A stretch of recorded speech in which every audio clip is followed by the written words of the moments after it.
মারুফ, শাকিল, সাইফুল, অন্তু, আহাদ, ইসমাইল আর ইয়াসিন নামে 7 বন্ধু ছিল। তারা একই সাথে মাদ্রাসায় পড়াশোনা করত। একদিন তাদের মাদ্রাসা থেকে ঠিক হলো তারা পিকনিকে যাবে রবীন্দ্রনাথ ঠাকুরের ঠাকুরবাড়িতে।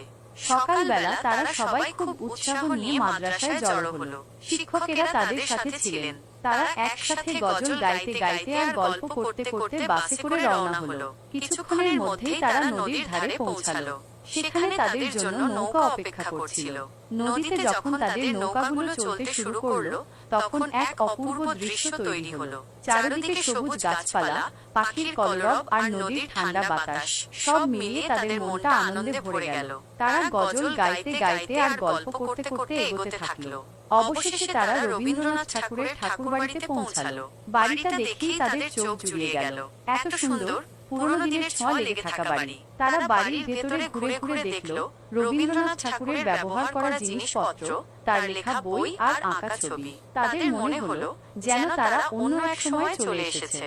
এরপর তারা নদীর ধারে বসে দুপুরের খাবার খেল। শিক্ষকেরা তাদের জন্য মজার মজার খাবার এনেছিলেন। খাওয়া দাওয়ার পর তারা কিছুক্ষণ খেলাধুলা করলো। বিকেল হয়ে এলে আকাশ কালো করে বৃষ্টি নামল। তারা তাড়াতাড়ি নৌকায় উঠে মাদ্রাসার উদ্দেশ্যে রওনা হলো।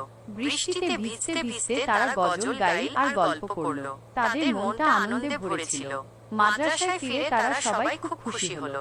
এই পিকনিকের দিনটা তাদের জীবনে একটা সুন্দর স্মৃতি হয়ে রইল। তারা ঠিক করলো প্রতি বছর তারা একসাথে এরকম পিকনিকে যাবে।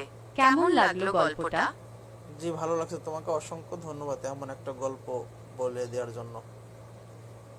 আপনাকে অসংখ্য ধন্যবাদ আমার সাথে কথা বলার জন্য।